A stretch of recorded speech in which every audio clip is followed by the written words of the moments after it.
Good morning. Class 11 এর পরমাণুর গঠনের 6th ডে 6th ক্লাস। আজকে আমরা চ্যাপ্টারটা কমপ্লিট করব। আমাদের আগের দিনে ইলেকট্রনিক কনফিগারেশন শিখেছিলাম এবং সেটা ছিল বিভিন্ন উপকক্ষে ইলেকট্রনিক কনফিগারেশন সাবসেটে। আজকে যেটা শিখব কক্ষকের মধ্যে ইলেকট্রনিক কনফিগারেশন। সেই উপকক্ষের মধ্যে যে কক্ষকগুলো থাকে সেটা জেনে নেব এবং তারপরে শিখব আয়নের ইলেকট্রন বিন্যাস। আর একটি জিনিস আমার পড়াতে আগে থেকে আমরা বাদ রেখেছিলাম, ডি ব্রগলি সমীকরণ। এই তিনটে জিনিস পড়িয়ে নিলে মোটামুটি তোমাদের চ্যাপ্টারটা কভার হয়ে যাবে। তারপরে আমরা প্রশ্নোত্তর আলোচনা করে বাকি ছোট ছোট জায়গাগুলোকে আরো পরে কভার করে ফেলবো। এখন ইলেকট্রন বিন্যাস যেটা শিখেছিলাম সেটা একটু বলি, যে আমি পটাশিয়াম 19 সেখানে ছিল 1s2 2s2 2p6 3s2 3p6 4s1। 3D উপকক্ষে কোনো ইলেকট্রন থাকেনি। এটা ছিল উপকক্ষে ইলেকট্রন বিন্যাস। কক্ষকে বললে তখন এটা চিত্রের সাহায্যে করতে হবে, কারণ P K px py pz তিনটে, তখনই আমরা সেটাকে চিত্রের সাহায্যে করে ফেলবো। মূলত 1s সেখানে একটাই উপকক্ষ থাকে এবং সেখানে দুটো ইলেকট্রন থাকে। 2s সেখানেও দুটো।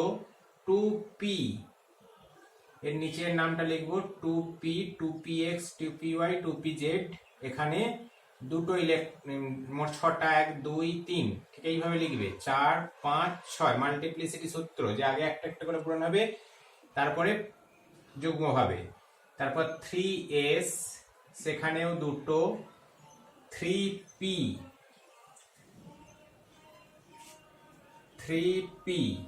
এখানে 6টা 1 2 3 4 5 6 এবং শেষে হচ্ছে 4s।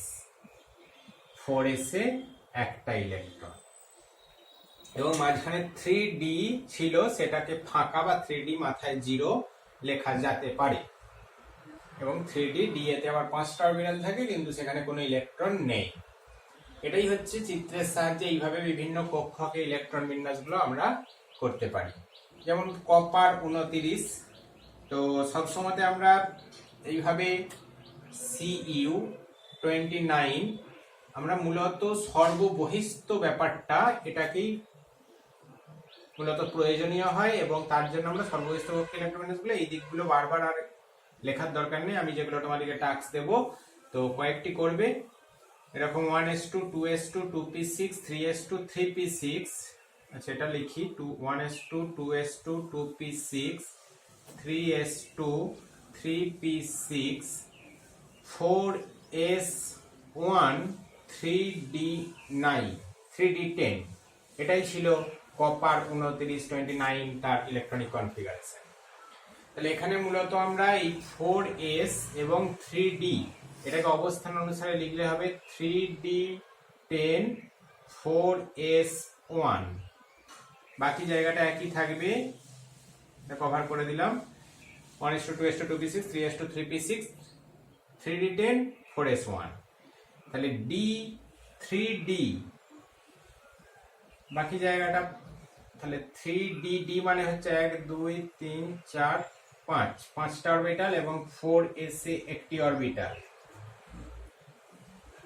তাহলে এখানে 10টা 1 2 3 4 5 6 7 8 9 10, তাহলে এইভাবে। এবং 4s1 সেখানে একটি ইলেকট্রন। এটা ফুল ফিল্ড, এটা হাফ ফিল্ড অর্ধপূর্ণ নীতি অনুসারে। তাহলে এটা আমরা সাধারণভাবে করেছিলাম। পরের লাইনে আমরা অবস্থান অনুসারে উপকক্ষগুলোর অবস্থান অনুসারে ইলেকট্রন বিন্যাসটা লিখব। তারপরের লাইনে চিত্রের সাহায্যে বা বিভিন্ন কক্ষকে ইলেকট্রন বিন্যাসটা লিখব। ঠিক আছে, যদি p3 হয়, মনে করো কারোর electron p3 2s2 2p3 ফসফরাসের electron বিন্যাস করা যায়। তাহলে সেটা হচ্ছে 1s2 2s2 2p6 3s2 3p3 মোট 15টা ইলেকট্রন তাহলে 3 নম্বর কক্ষটাকে আঁকো 3s 3p, তাহলে p এর 3s এ দুটো এবং 3p এ তিনটি, 1 2 3, তিনটি electron. Each orbital contains one electron, single electron বলা হচ্ছে এগুলোকে, বিজোড় ইলেকট্রন থাকে এবং তারপরে এরা যখন পূর্ণ হয় তখন জোড় অবস্থায় পূর্ণ হয়, যখন একটা একটা করে ভর্তি হওয়ার পরে। এটাই ছিল আমার। তাহলে তোমরা এর মধ্যে থেকে যেগুলোই তোমরা ইলেকট্রন বিন্যাস করেছো, কত পর্যন্ত 30 বা 35 পর্যন্ত বা 36 পর্যন্ত ইলেকট্রন বিন্যাস করেছো, 54 পর্যন্ত, তাহলে সেগুলোর প্রত্যেকটাই তোমরা একটা একটা করে আবার এরকম করে চিত্রের সাহায্যে 3 লাইন করে, প্রথমে তাদের শক্তি অনুসারে, তারপরে সেই উপকক্ষগুলোর অবস্থান অনুসারে, তারপরে সর্বশেষ উপকক্ষ বা এই সর্বশেষ উপকক্ষের মতো আচরণ করে 3D, এই 3D এবং 4s এরা, কারণ এদের গুলো সবচেয়ে শেষে চিত্রের সাহায্যে, এটা হচ্ছে অরবিটাল ইলেকট্রন বিন্যাস বা কক্ষকে ইলেকট্রন বিন্যাস। ঠিক আছে, নেক্সট আমরা চলে যাব আয়নের ইলেকট্রন বিন্যাস। আয়নের ইলেকট্রন বিন্যাস, দেখো আয়নের ইলেকট্রন বিন্যাস করতে গেলে আমাকে প্রথমে পরমাণুটার ইলেকট্রন বিন্যাস করতে হবে, এটা কিন্তু ভালো করে মাথায় রাখবে, ডাইরেক্ট কিন্তু আয়ন ইলেকট্রন বিন্যাস করলে ভুল হয়ে যাবে। মনে করো তুমি Mg2+ আয়নের ইলেকট্রন বিন্যাস করছো, Mg2+ আয়ন, তাহলে Mg2+টা কিভাবে তৈরি হয়েছে না, ম্যাগনেসিয়ামের যে ইলেকট্রন বিন্যাস সেখান থেকে দুটো ইলেকট্রন মাইনাস হয়েছে। তাহলে ম্যাগনেসিয়ামের আগে যদি ইলেকট্রন বিন্যাস আমি করি 1s2 2s2 2p6 3s2, এবং ম্যাগনেসিয়াম 2+ থেকে তাহলে দুটি ইলেকট্রন বাদ যাবে, তাহলে এখানে ইলেকট্রন হবে 10টা, তাহলে সেক্ষেত্রে হবে 1s2 2s2 2p6, এখানেই কমপ্লিট হয়ে যাবে। ঠিক একইভাবে অ্যালুমিনিয়াম 3+ বা K+, ক্যালসিয়াম 2+, এদের ইলেকট্রন বিন্যাসগুলো করতে পারবে। ঠিক আছে, নেক্সট তার পরবর্তীকালে যখন আমি স্ক্যান্ডিয়াম, কেন বললাম যে আগে শক্তি অনুসারে কিন্তু লিখতে হবে, এই অবস্থান অনুসারে, প্রথমে শক্তি অনুসারে লিখবে, তারপরে কিন্তু অবস্থান অনুসারে লিখতে হবে, তারপরে আমাকে ইলেকট্রন বাদ দিতে হবে, এবং এই ইলেকট্রনটা বাদ যাবে সবসময় মনে রাখবে সর্বশেষ কক্ষ বা উপকক্ষ থেকে, সর্বশেষ কক্ষ বা উপকক্ষ থেকে ওই ইলেকট্রনগুলো কিন্তু অপসারিত হবে। যে ইলেকট্রন মানে কোনো পরমাণু যখন আয়নে পরিণত হয় তখন সে এক বা একাধিক ইলেকট্রন ত্যাগ বা গ্রহণ করে, এই ত্যাগ বা গ্রহণ ইলেকট্রনটি যখন ত্যাগ হবে তখন যেমন সর্ববহিস্থ কক্ষ থেকে বেরোবে, যদি গ্রহণ করে তাহলেও কিন্তু সর্ববহিস্থ কক্ষে এসে যুক্ত হবে। এটাই হচ্ছে রুল। এটার জন্য কখনো অন্যথা না হয়। আমি কয়েকটি ইলেকট্রন বিন্যাস বলছি, যেমন মনে করো টাইটানিয়াম ভ্যানাডিয়াম 3+, ভ্যানাডিয়াম 3+, তাহলে আয়নের ইলেকট্রন বিন্যাস করতে গেলে আগে আমাকে ভ্যানাডিয়ামের ইলেকট্রন বিন্যাস করতে হবে। ভ্যানাডিয়াম V23, ইলেকট্রন আছে 23, স্ক্যান্ডিয়াম টাইটানিয়াম ভ্যানাডিয়াম, তাহলে 1s2 2s2 2p6 3s2 3p6 4s2 3d3, এই পর্যন্ত 18 হয়ে গেছে, 20 আর 3 23। ঠিক আছে, এবং এটাকে দেখো 1s2 2s2 2p6 3s2 3p6। আরেকটু আমাদের শর্টকাট ইলেকট্রন বিন্যাসের মেথড আছে, এই যে আমি এতটা লিখতে বিরক্তিকর ফিল করছি, এতটা কি জন্য বাড়তি লিখছি, এটার জন্যই আমার যেহেতু এইখান পর্যন্ত হয় হিলিয়ামের ইলেকট্রন বিন্যাস, তারপরে হচ্ছে এটা পর্যন্ত হয় নিয়নের ইলেকট্রন বিন্যাস, তারপরে 3p6 পর্যন্ত হয় আর্গনের ইলেকট্রন বিন্যাস, 18 নাম্বার এলিমেন্ট আর্গন। সেই আর্গনের ইলেকট্রন বিন্যাসটা আমি এক কথায় লিখে দিতে পারি, এটাকে বলা হচ্ছে আর্গন কোর। এরপরে হয়ে গেল 4s2 3d3, এটা হয়ে গেল অরিজিনাল শক্তি অনুসারে ভ্যানাডিয়ামের ইলেকট্রন বিন্যাস। তাহলে এটাও তোমরা প্র্যাকটিস করবে, যে শর্টকাট ছোটভাবে ইনার্ট গ্যাস কোর এটাকে বলা হচ্ছে যে নিষ্ক্রিয় গ্যাসের কোরের ওর ইলেকট্রন বিন্যাসটা ফিক্সড। হিলিয়ামের ক্ষেত্রে 1s2, নিয়নের ক্ষেত্রে 1s2 2s2 2p6, আর্গনের ক্ষেত্রে 1s2 2s2 2p6 3s2 3p6 argon. এইভাবে যখন এরপরে 4p6 আসবে সেটা আমি ক্রিপ্টন কোর দিয়ে দিতে পারবো। ক্রিপ্টনের পরবর্তী মৌলগুলোকে এইভাবে করব। যদি মনে করো ম্যাগনেসিয়াম কি অ্যালুমিনিয়ামের বেলায় কতটা করব না, অ্যালুমিনিয়ামের বেলায় এখানটা লিখো 1s2 2s2 2p6, এটা কি বলা হচ্ছে নিয়ন কোর, তারপরে 3s2 3p1, তাহলেই হয়ে যাবে সেটা অ্যালুমিনিয়ামের ইলেকট্রন বিন্যাস। অ্যালুমিনিয়ামের ইলেকট্রন বিন্যাস হবে নিয়ন কোর। নিয়ন মানে 10টা হয়ে গেল, তারপরে পড়ে থাকছে 1s2 2p6 হলো 3s2 3p1, এরপরে হবে 3s2 3p1। এটাই হচ্ছে ভ্যানাডিয়ামের ইলেকট্রন, এই অ্যালুমিনিয়ামের ইলেকট্রন বিন্যাস। তাহলে এটা প্রথমে হচ্ছে আমরা শক্তির সাহায্যে করলাম, শক্তিটা কি সংকেতের সাহায্যে করলাম।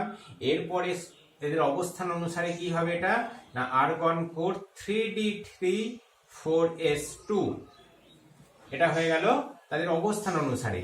এবার আমি বলেছি যে 3d3 4s2, এইবারে দেখো যে v3+, কেন এইভাবে সাজিয়ে নিতে হবে, না হলে কিন্তু ভুল হয়ে যাবে। তাহলে আর্গন কোর কি বলেছি, 3টে ইলেকট্রন কোথা থেকে বেরোবে, সর্বশেষ কক্ষ থেকে, অর্থাৎ 3 নয় 4 থেকে, 4s থেকে আগে বেরোবে। তাহলে 4s থেকে দুটো বেরিয়ে যাবে আর 3d থেকে একটা বেরিয়ে যাবে, মোট 3টে বেরোবে। তাহলে হয়ে গেল 3d2। এবং এটাকে এবারে তুমি সংকেতের সাহায্যে, চিত্রের সাহায্যে আর্গন কোর 3d, ডি মানে হচ্ছে 5টা অরবিটাল, 1 2 3 4 5, 3d, এখানে দুটো ইলেকট্রন আছে।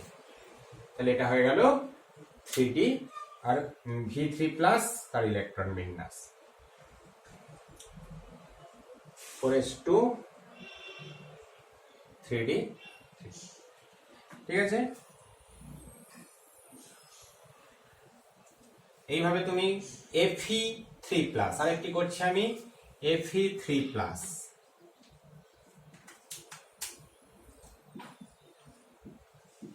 এর ইলেকট্রন বিন্যাস। তাহলে প্রথমে আমাকে Fe এর ইলেকট্রন বিন্যাস করব। Fe হচ্ছে 26, তাহলে এখানেই বলতে পারি এটা হচ্ছে আর্গন কোর 4s2 3d6,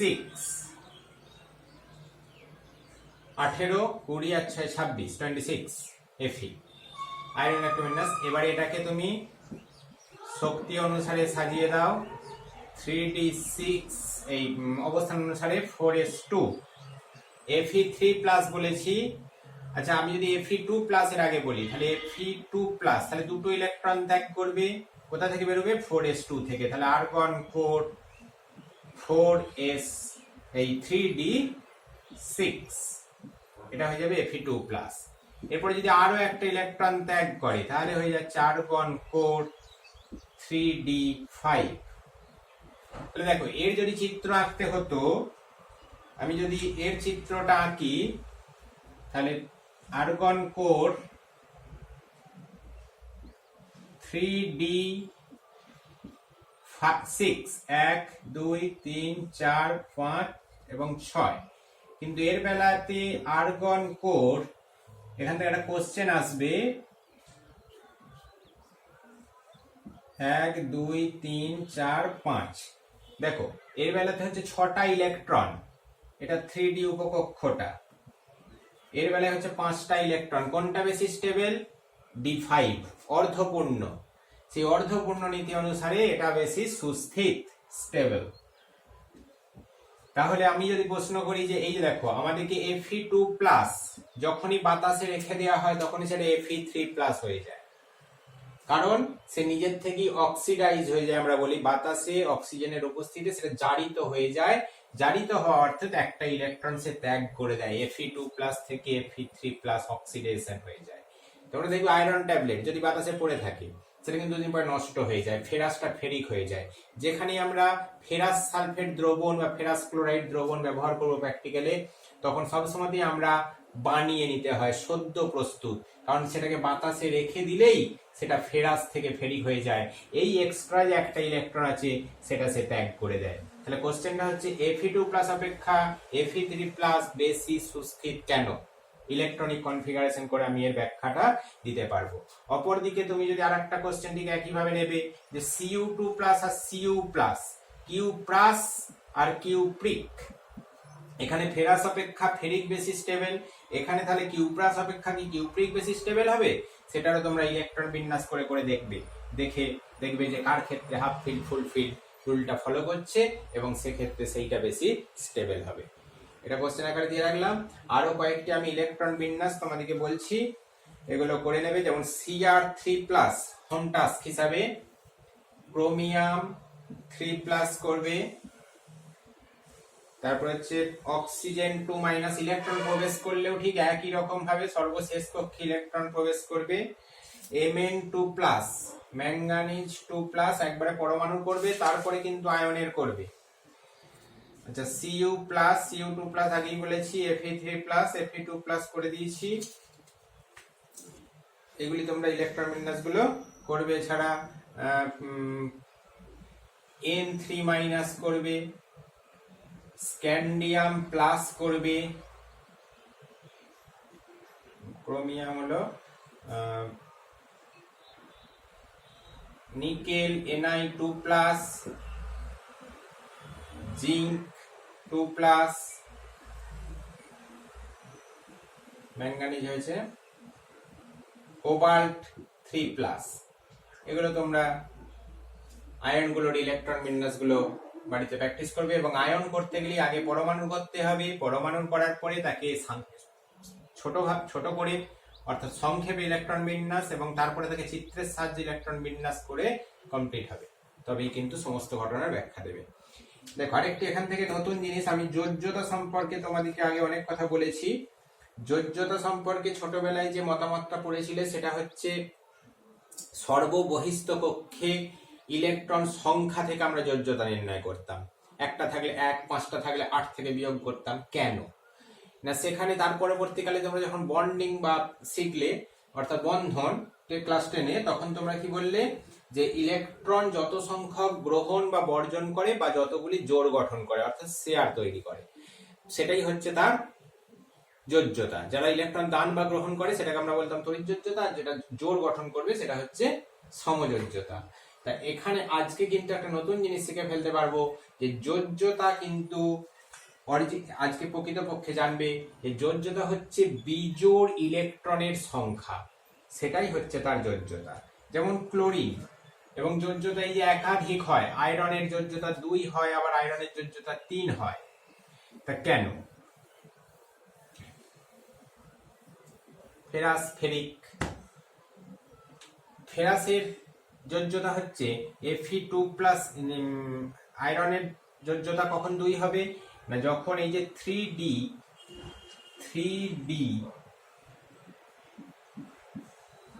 এবং 4s, Da তে 6টা ইলেকট্রন, 1 2 3 4 5 6টা ইলেকট্রন এবং 4s এ 2টো ইলেকট্রন। তাহলে আয়রনের এটা হচ্ছে ইলেকট্রন বিন্যাস। এবং এ কি করছে না যখন এক্সাইটেড স্টেটে যাচ্ছে। আচ্ছা আয়রনের এক্সাম্পলটা না দিয়ে আমরা ছোট থেকে শুরু করি একটু।